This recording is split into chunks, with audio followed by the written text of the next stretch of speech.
नमस्कार, मैं हूं नंदिता। स्वागत है आपका हमारा इनसाइड झारखंड के बुलेटिन में। खबरों की शुरुआत करते हैं राजधानी रांची से। झारखंड में स्वास्थ्य सेवाओं को सुदृढ़ बनाने की दिशा में बड़ा कदम उठाते हुए मुख्यमंत्री हेमंत सोरेन और स्वास्थ्य मंत्री डॉक्टर इरफान अंसारी ने प्रोजेक्ट भवन में आयोजित समारोह में कुल 158 चयनित चिकित्सकों को नियुक्ति पत्र प्रदान किया। इनमें जेपीएसएससी द्वारा चयनित सहायक प्राध्यापक, दंत चिकित्सक, एनएचएम के तहत संविदा आधारित चिकित्सा पदाधिकारी और विशेषज्ञ चिकित्सक शामिल थे। जेपीएसएससी के तहत 54 सहायक प्राध्यापक, 14 दंत चिकित्सक, एनएचएम के तहत 41 विशेषज्ञ चिकित्सक और 59 चिकित्सा पदाधिकारियों को नियुक्ति पत्र दिया गया।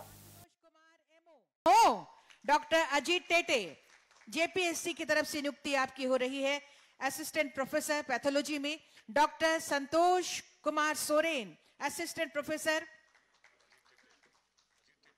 इन क्षणों को कैद कर हम अविस्मरणीय बना रहे हैं। हमारे बाकी सभी तालियां बजाएंगे जोरदार ऐसे खुशी के अवसर के श्री हेमंत सोरेन जी के लिए। दोनों हाथों पर उठाकर एक बार जोरदार तालियां, और इन्हीं तालियों के बीच मैं सादर आमंत्रित करती हूं माननीय मुख्यमंत्री जी को आज के इस अवसर पर आपके आशीर्वचनों के लिए, आपकी शुभकामनाओं के लिए, आपके मार्गदर्शन के लिए। माननीय मुख्यमंत्री झारखंड श्री हेमंत सोरेन जी। स्वास्थ्य, झारखंड का स्वास्थ्य विभाग को और मजबूत करने की दिशा में ये बड़ा कदम है। जेपीएससी के थ्रू आपका चयन हुआ है। एनएचएम जो नेशनल हेल्थ मिशन है उसके तहत भी आप लोग अपना योगदान देंगे। चूंकि आप सभी लोग डॉक्टर हैं, स्वास्थ्य के क्षेत्र से जुड़े हुए लोग हैं, झारखंड राज्य के स्वास्थ्य व्यवस्था के संदर्भ में बहुत कुछ कहने की आवश्यकता नहीं है। और आप सब लोगों ने अपने करियर में स्वास्थ्य का क्षेत्र चुना है, तो निश्चित ही कुछ आप लोगों की भी आशाएं, उम्मीदें हैं। और इस आशा उम्मीद में आपको इस राज्य के गरीब जनताओं की सेवा करने का जिम्मेवारी आपके ऊपर आने वाली है।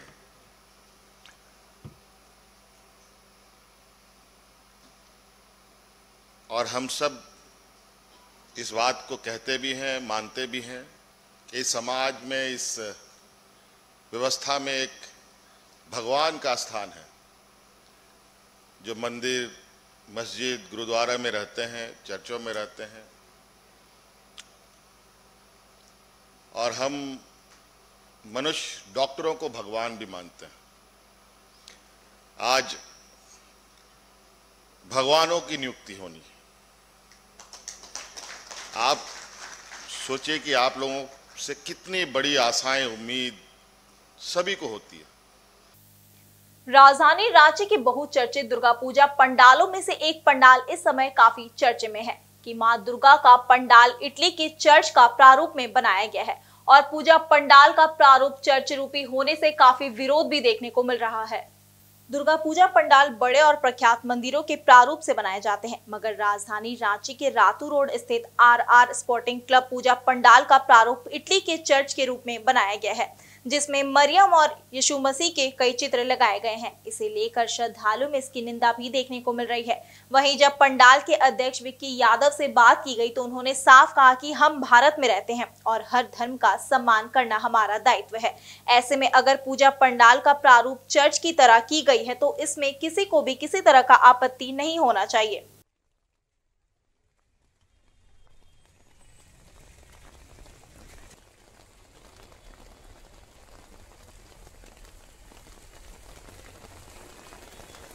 देखिए, ये वेटिकन सिटी का रूप दिया गया है। लगभग कोलकाता में वर्ष 2022 में इस पंडाल को रूप दिया गया था। उसी के तहत 2025 में आरआर स्पोर्टिंग क्लब के प्रांगण पर इसका अनावरण किया गया। भारत देश ही विवाद है। अगर हम लोग दो धर्मों को अगर जोड़ना चाह रहे हैं तो इसमें किसी को क्या आपत्ति हो सकती है?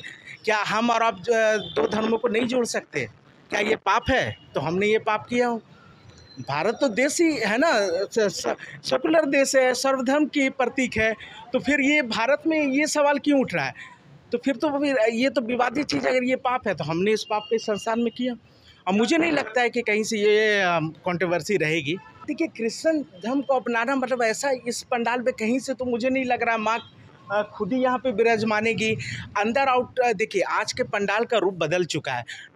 के पंडाल को खिलाने में बहुत तरह की चीज़ें बनती है, लोग बहुत बुर्ज खलीफा बन रही है, तो उसको भी मैंडेट करना चाहिए। और भी बहुत चीज़ है जो आप बनती है, तो उसमें कोई विवादित चीज़ तो नहीं है।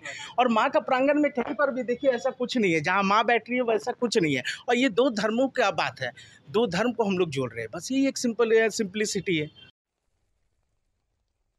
वहीं अब यह मामला राजनीतिक रंग का रूप लेना शुरू कर दिया है। आपको बता दें कि प्रदेश भाजपा ने इस प्रारूप का खुलकर विरोध करना शुरू कर दिया है।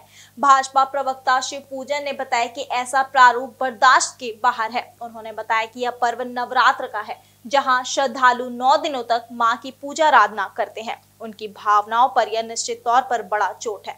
उन्होंने अध्यक्ष विक्की यादव के राजद से जुड़े होने की बात पर कहा कि कहीं ना कहीं यह धर्म की राजनीति कर रहे हैं।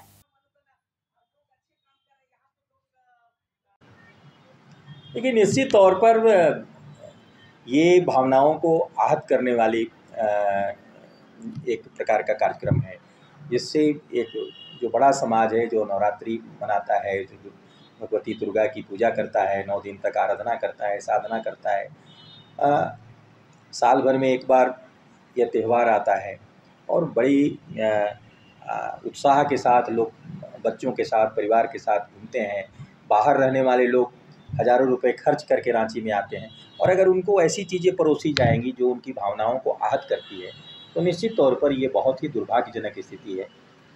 एक चर्च का प्रारूप देना, चर्च में माँ दुर्गा को स्थापित करना, यह जो आयोजन करता है वो क्या संदेश देना चाहते हैं, ये समझ से बाहर है। ये तो सिर्फ़ और सिर्फ भावनाओं को आहत करने वाली है। और उसमें भी ईसा मसीह की के चित्र को स्थापित करना, प्रतिमा को स्थापित करना, ये तो और भी दुर्भाग्यजनक है। देखिए, ये कलाकृति है, ये कला है।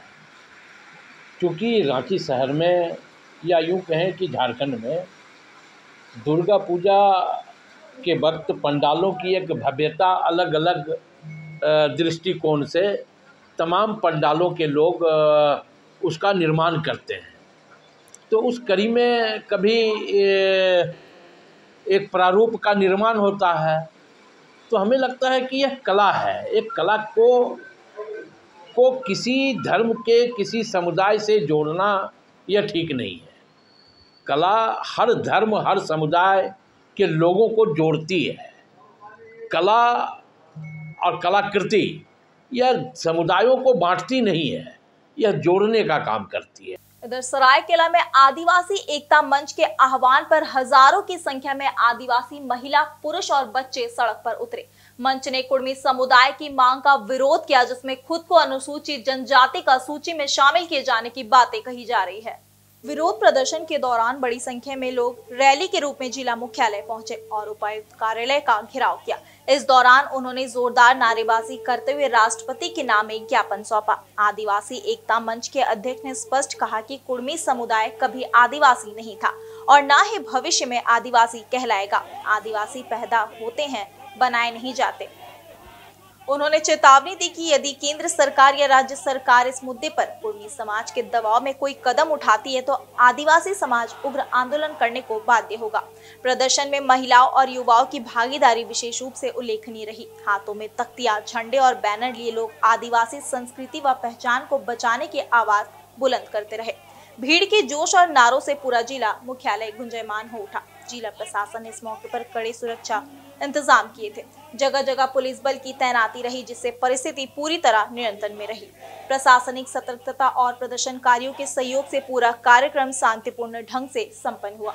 आदिवासी एकता मंच का कहना था कि यह आंदोलन केवल सरायकेला तक सीमित नहीं रहेगा, बल्कि यदि कुर्मी समाज की मांगों पर सरकार ने ध्यान नहीं दिया तो राज्यव्यापी स्तर पर बड़ा आंदोलन शुरू किया जाएगा।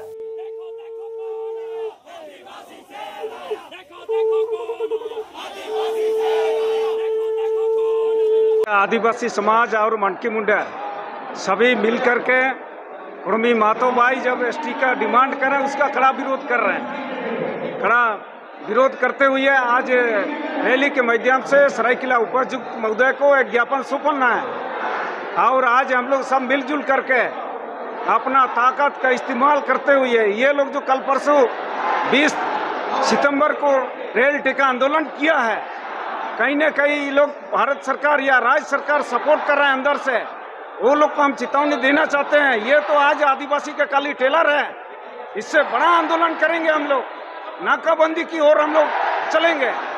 ये लोग शामिल होने से हमारे सारे लाभ, आरक्षण का जो लाभ है, आपका जेपीएससी यूपीसी हो गया और भी नौकरी पेशा और संसद विधेयक, सारा लाभ वही लोग लेगा, इसीलिए हम लोग विरोध करते हैं। इधर सरायकेला खरसावां जिले में दुर्गा पूजा को शांतिपूर्ण ढंग से संपन्न कराने को लेकर आदित्यपुर ऑटो क्लस्टर सभागार में जिला स्तरीय शांति समिति की बैठक आयोजित की गई। बैठक में आदित्यपुर, गम्हरिया, कांडा और सरायकेला क्षेत्र की दुर्गा पूजा कमेटियों के सदस्य भी उपस्थित थे। सभी ने अपने अपने क्षेत्रों की समस्याएं रखी, जिनमें पंडालों के पास अतिक्रमण, सफाई और लाइटिंग की मांग प्रमुख रही। एसपी मुकेश लोनायत ने कहा कि अगले 2 दिनों में अतिक्रमण हटाने का विशेष अभियान चलाया जाएगा, जिससे पूजा आयोजन में कोई बाधा नहीं होगी। इसके अलावा 2 अक्टूबर को मूर्ति विसर्जन को लेकर सहमति भी बनी और नदी घाटों पर हाइड्रा और व्यवस्था की मांग उठी। एक अन्य गंभीर मुद्दा आदित्यपुर के शेरे पंजाब चौक स्थित शराब दुकान के पास खुले में शराब का सेवन हो रहा, जिस पर पूजा कमेटियों ने आपत्ति जताई। उपायुक्त ने इस पर उत्पाद अधीक्षक को निर्देश दिया कि ऐसा करने वालों पर कड़ी कार्रवाई की जाएगी। बैठक की अध्यक्षता उपायुक्त नीतीश कुमार सिंह ने की। बैठक में पुलिस अधीक्षक मुकेश कुमार लोनायत, डीडीसी रीना हांसदा, एडीसी जयवर्धन कुमार, नगर निगम के प्रशासक रवि प्रकाश समेत जिले के कई वरिष्ठ अधिकारी मौजूद रहे।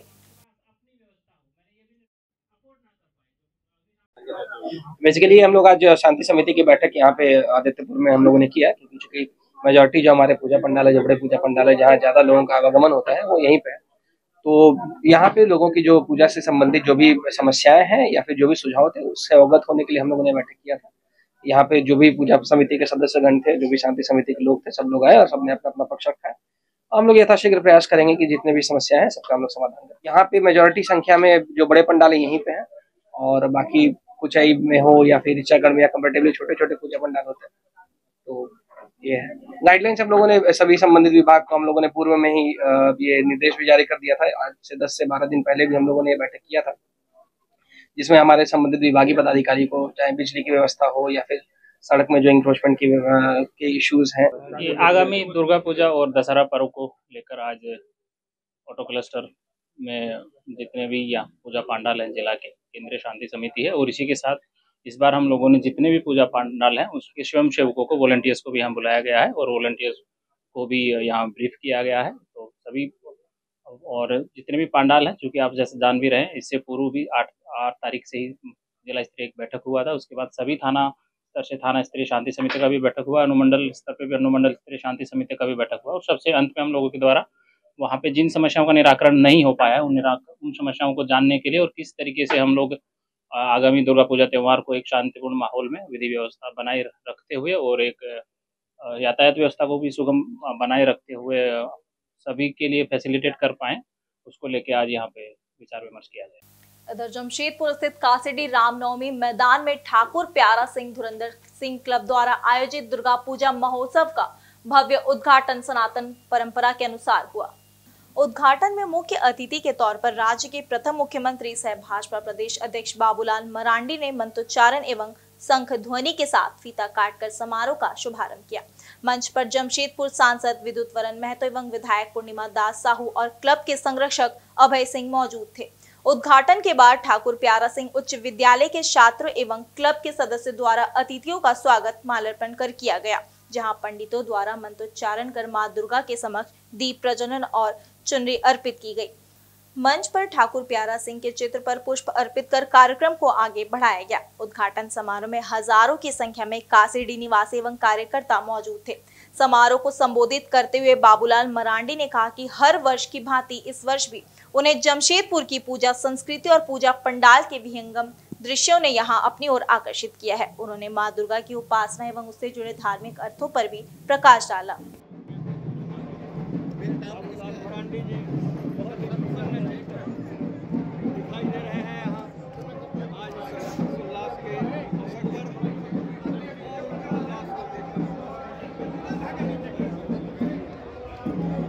करता हूँ कि सांस्कृतिक कार्यक्रम को आप देखें। पंडाल के अंदर में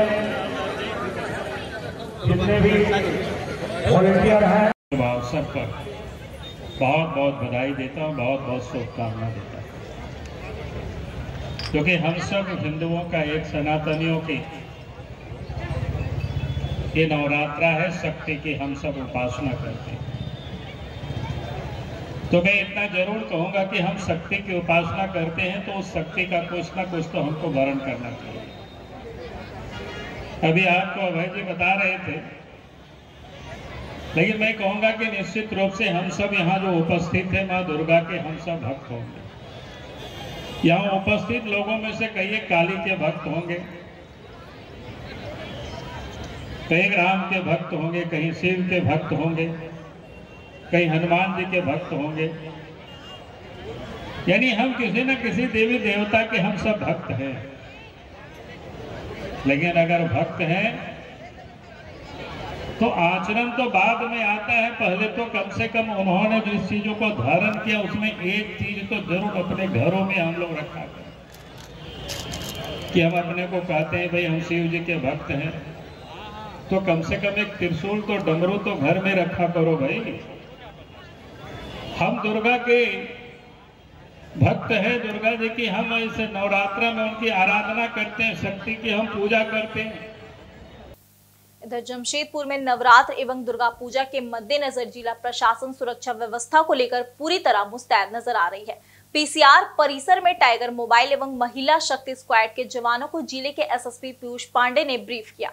उन्होंने त्योहारों के दौरान सभी को सजगता के साथ ड्यूटी करने का निर्देश दिया। वहीं मीडिया से बातचीत के क्रम में पीयूष पांडे ने कहा कि इस समय बाजार क्षेत्र में भीड़-भाड़ की स्थिति है, जिसको देखते हुए पुलिस जवानों को सजग रहने का निर्देश दिया गया है। साथ ही आवासीय क्षेत्र में चोरी आदि के घटना को रोकने हेतु पेट्रोलिंग बढ़ाई जा रही है। भीड़ की स्थिति से निपटने के लिए ट्रैफिक रूटों का भी बदलाव किया गया है। इसका प्रचार विभिन्न माध्यमों से किया जा रहा है। उन्होंने शहर की जनता से ट्रैफिक रूटों की जानकारी लेकर ही पूजा घूमने की अपील की है। दुर्गा पूजा का त्योहार, बहुत सारी लेडीज बहुतायत में निकल रही हैं, मार्केटिंग हो रही है, शॉपिंग हो रही है, माहौल धार्मिक है। ये त्योहार वैसे तो शांति पूर्वक ही बीतता है। बेसिकली जो हम लोगों का काम है वो ये रहेगा कि उनको हम सर को देखते हुए आज टाइगर मोबाइल पेट्रोलिंग पार्टी क्यूआरटीज और महिला शक्ति कमांडो की ब्रीफिंग की गई है। इसमें बेसिकली तो ये ब्रीफ किया गया है कि अपने अपने थाना क्षेत्र के सभी पंडाल, सभी जो मार्केट्स हैं, भीड़भाड़ वाले इलाके हैं, वहाँ पर नजर रखेंगे, संदिग्ध लोगों पर नजर रखेंगे, शराब पीने वाले लोगों पर नजर रखेंगे, रैश ड्राइविंग करने वाले लोगों पर नजर रखेंगे एवं हर तरह की घटना एवं जगहों पर भी, संवेदनशील जो जगह हैं उन पर भी नजर रखेंगे। बीच में आने वाले दिनों में छुट्टियों में बैंक भी बंद रहेंगे, तो उनको अलग से निर्देश दिया गया कि बैंक जो बंद हैं उसको लगातार विजिट करते रहेंगे, वहाँ पर कोई उस तरह की तोड़फोड़ की घटना ना हो। सभी एटीएम्स पर भी नज़र रखेंगे। इसके अलावा जो ज्वेलरी शॉप्स हैं, जो मार्केट्स हैं, वहाँ पर भी इन लोगों को ये काम दिया गया है कि लगातार पेट्रोलिंग और निगरानी रखेंगे। रेसिडेंशियल जो कॉलोनीज़ है, क्योंकि लंबे समय तक लोग निकलते हैं, बाहर निकलते हैं, पंडाल हॉपिंग करते हैं, मार्केटिंग करते हैं, तो उस दौरान घर बंद रहते हैं, तो रेसिडेंशियल इलाकों में लगातार पेट्रोलिंग करने के लिए, गश्ती करने के लिए उनको किया गया है ताकि चोरी या गृह विदन जैसी घटनाएं का अंदर महिला पुलिस की भी तैनाती होगी। कई बार महिलाओं की संख्या बहुत ज़्यादा हो जाती है, भीड़ हो जाती है, तो उसमें भगदड़ या उस तरह की अनकंफर्टेबल सिचुएशन उत्पन्न हो जाती है, तो उसमें उनका काम, जो महिला पुलिस की तैनाती रहेगी उनका काम रहेगा। कई बार आपस में झगड़े उन्माद वगैरह इकट्ठा हो जाता है, कई बार छेड़खानी जैसी घटनाएँ भी होती हैं, महिलाएँ ज़्यादा हो जाती हैं और कुछ लोगों द्वारा छेड़ दिया जाता है, तो उस चीज़ की संवेदनशीलता को देखते हुए महिला पुलिस की भी तैनाती की जाएगी। Shri Shri Durga Puja committee Singhbhum boys cricket club के तत्वाधान में आदित्यपुर एसटाइप मैदान में इस वर्ष भी भव्य और आकर्षक दुर्गा पूजा पंडाल का निर्माण किया गया है।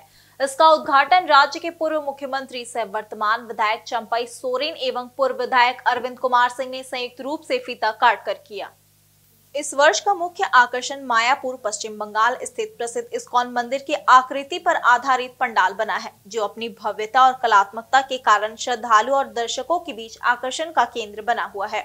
उद्घाटन समारोह में भारी संख्या में लोग उपस्थित हुए और पंडाल की भव्य सजावट का आनंद लिया। समारोह के दौरान पूर्व मुख्यमंत्री चंपई सोरेन ने मां दुर्गा को शक्ति और संरक्षण का प्रतीक बताया। उन्होंने कहा कि मां दुर्गा का आशीर्वाद ही प्रदेश और देश को आगे बढ़ाने की ताकत देता है। उन्होंने समाज में शांति, समृद्धि और विकास की कामना करते हुए सभी को दुर्गा पूजा की हार्दिक शुभकामनाएं दी। वहीं पूर्व विधायक अरविंद कुमार सिंह ने अपने संबोधन में कहा कि आधुनिक जीवन की भागदौड़ के बावजूद दुर्गा पूजा जैसे त्योहार लोगों को एकजुट करने का कार्य करते हैं। उन्होंने आयोजन समिति के सदस्यों की प्रशंसा करते हुए मुख्य संरक्षक मनोज सिंह और उनकी टीम को सफल आयोजन के लिए बधाई दी।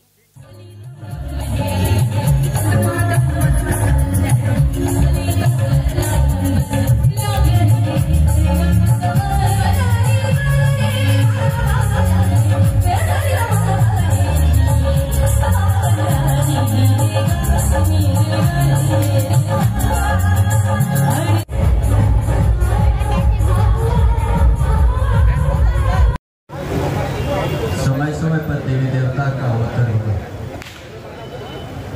और आज जो देवी है ये महाशक्ति है और संसार में माँ का सबसे ज्यादा भूमिका रहा। माँ दुर्गा एक महाशक्ति के रूप में जब समाज के अंदर में इस तरह से ऐसा तत्व जो पैदा हो जाते हैं उसी समय मनुष्य रूप में माँ दुर्गा की अवतार है। यदि हम लोग देखेंगे इस संसार में सबसे ज्यादा इस संसार पर समाज को बचाने का माँ का सबसे बड़ा हाल है। इसलिए मोदी को, उनके पूरे टीम को, कमेटी के लोगों को धन्यवाद कि इनकी मेहनत रंगाई और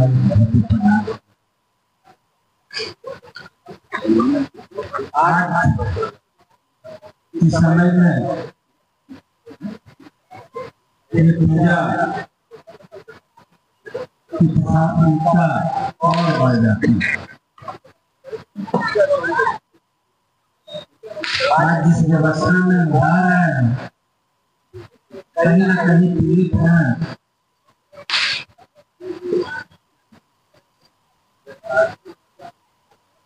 कहीं न कहीं जो सामाजिक व्यवस्था है टूटी है, सिस्टम कहीं न कहीं कोलैप्स हुआ है और लोगों की दिनचर्या जो अपने आप तक सीमित हो गई। गणेश रंग का जब पर्व त्योहार आता है सारे लोगों के सहयोग से भक्त पंडाल की निर्माण होती है। भारतीय जनसंघ के संस्थापक पंडित दीनदयाल उपाध्याय की 109वीं जयंती के उपलक्ष्य में भारतीय जनता पार्टी महानगर की ओर से संगोष्ठी का आयोजन किया गया। जमशेदपुर स्थित साक्षी काली माटी बैंकेट हॉल में अध्यक्ष सुधांशु ओझा की अध्यक्षता में कार्यक्रम किया गया। वहीं बाबूलाल मरांडी मुख्य वक्ता के रूप में शामिल हुए।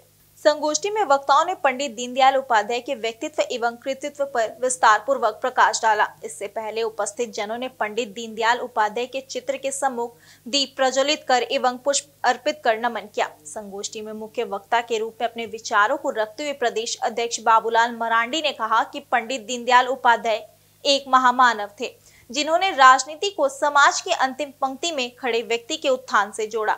अंत्योदय उनके लिए केवल एक राजनीतिक नारा नहीं था, बल्कि यह उनके जीवन का मंत्र था। इस दौरान सांसद विद्युत वरण महतो, विधायक पूर्णिमा साहू, प्रदेश प्रवक्ता अमरप्रीत सिंह काले, पूर्व सांसद आभा महतो, पोटका के पूर्व प्रत्याशी मीरा मुंडा, कार्यक्रम संयोजक संजीव सिंह व अन्य नेतागण मौजूद रहे। तो देश की जो विरासत है, तो आज अगर आप देखें पंडित दीनदयाल उपाध्याय जी ने उन विरासत को कि हम अपने अतीत को जब तक हम समझेंगे नहीं तो हम वर्तमान को ठीक नहीं कर सकते और भविष्य को आगे अच्छा नहीं कर सकते। इसलिए पंडित दीनदयाल उपाध्याय जी उस समय जिन्होंने देश की, और जब 1967 में वो अध्यक्ष बने जनसंघ की, उस समय का भाषण है, बाद के कानपुर की भाषण है, कई उन्होंने साफ साफ देश किस प्रकार से तरक्की करेगा, प्रगति करेगा, कैसे देश हमारे मजबूत होगा, सशक्त होगा, उस समय उन्होंने साफ साफ कहा था जब तक गांव का विकास नहीं होगा, जब तक यहाँ के गांव के रहने वाले लोगों के विकास नहीं होगा, किसानों का विकास नहीं होगा, मजदूरों का विकास नहीं होगा, तब तक हम भारतवर्ष के विकास की हम कोई सोच भी नहीं सकते। कर्मचारी राज्य बीमा निगम ESIC द्वारा देश भर में चलाए जा रहे विशेष पंजीकरण अभियान के तहत शुक्रवार को आदित्यपुर स्थित एशिया भवन के सभागार में एक महत्वपूर्ण संगोष्ठी का आयोजन किया गया। इस कार्यक्रम में क्षेत्र के विभिन्न उद्यमी संगठनों के प्रतिनिधि, स्थानीय उद्योगपति और ESIC के अधिकारी उपस्थित रहे। संगोष्ठी का मुख्य उद्देश्य उद्यमियों को ESIC पंजीकरण की प्रक्रिया, इससे मिलने वाले लाभ और कर्मचारियों के लिए उपलब्ध सुविधाओं की विस्तृत जानकारी देना था। ESIC के अधिकारियों ने बताया कि पंजीकृत इकाइयों को चिकित्सा, नकद लाभ, मातृत्व लाभ, आकस्मिक दुर्घटना में सहायता जैसी कई सुविधाएं प्रदान की जाती है, जो कर्मचारियों के समग्र कल्याण में सहायक है। इस अवसर पर एशिया के अध्यक्ष इंद्र कुमार अग्रवाल ने कहा कि जानकारी के अभाव में कई उद्यमी अब भी इस योजना का लाभ नहीं उठा पा रहे हैं, जिससे उनके कर्मचारी भी वंचित रह जाते हैं। उन्होंने सुझाव दिया कि हर 3 महीने पर इस तरह की कार्यशालाएं आयोजित की जानी चाहिए, जिससे न केवल जागरूकता बढ़ेगी बल्कि योजना से लाभान्वित होने वालों संख्या में भी वृद्धि होगी। एशिया के अध्यक्ष ने ESIC अस्पतालों की सेवाओं की सराहना करते हुए कहा कि अब इलाज की गुणवत्ता में पहले की तुलना में काफी सुधार हुआ है और गंभीर मामलों में रेफर की प्रक्रिया भी अब अधिक सहज और प्रभावी हो गई है। कार्यक्रम के अंत में उद्यमियों के सवालों के जवाब भी अधिकारियों द्वारा दिए गए और पंजीकरण से संबंधित प्रक्रिया को सरल बनाने के सुझाव पर चर्चा हुई। वहीं कार्यक्रम को सफल बनाने में ESIC के क्षेत्रीय कार्यालय और एशिया संगठन की अहम भूमिका रही। कर्मचारी राज्य बीमा योजना में देखिए, मैं संक्षिप्त में बता दूं आपको कि 2 तरीके का लाभ होता है। एक लाभ होता है जो हम की कैश के तौर पर देते हैं हमारे मजदूरों के अकाउंट में उनकी दुर्घटना के समय में, और दूसरा तरह का लाभ है जो चिकित्सा सुविधा के रूप में देते हैं। जो चिकित्सा सुविधा है वो बिल्कुल कम्प्रिहेंसिव चिकित्सा सुविधा है। हमारे दवाखानों में OPD सर्विस से लेकर हमारे अस्पतालों में OPD सर्विस, और गंभीर बीमारियों में हम इम्पैनल अस्पताल में भी इलाज कराते हैं। जो भी निजी संस्थान हो या सरकारी संस्थान हो, जो भी श्रेष्ठ चिकित्सा सुविधा दे सकते हैं हम वहाँ भेजते हैं। हमारे झारखंड से भी बहुत सारे लोग दूसरे राज्यों में भी चिकित्सा सुविधा के लिए लेने जाते हैं। हमारे बहुत सारे जो बीमित व्यक्ति हैं या उनके डिपेंडेंट हैं, वो टाटा मेमोरियल अस्पताल या मणिपाल या कोलकाता, जहां कहीं भी बेहतर सुविधा होता है वहां जाते हैं और हम उनको या तो रिफरल कर देते हैं या फिर उन्होंने जो चिकित्सा पर खर्च किया उसको रिम्बर्स करते हैं। जो बैठक हुई है उसमें काफी गैप हो जा रहा है। पिछले साल हुई थी, 1 साल का अंतर हो गया। अभी ये बैठक हम हर 3 महीने में करेंगे और ESI में जो सुधार है उसके बारे में हमारे एम्प्लॉइज और एम्प्लॉयर दोनों ही अनभिज्ञ है। तो इस बैठक का एक बहुत सार्थक परिणाम निकलेगा और आने वाले समय में जितनी केंद्र सरकार के द्वारा ESI के द्वारा जो सुविधा, इसमें सिर्फ वर्कर के लिए ही नहीं है, एम्प्लॉयर के लिए भी है। तो इसके लिए एक अच्छा एक मंच मिल रहा है और आने वाले हर 3 महीने के बाद में हम इस प्रकार की बैठक आयोजित। अभी के बुलेटिन में सिर्फ इतना ही। मिलते एक छोटी सी ब्रेक के बाद, तब तक के लिए देखते रहे इनसाइड झारखंड न्यूज।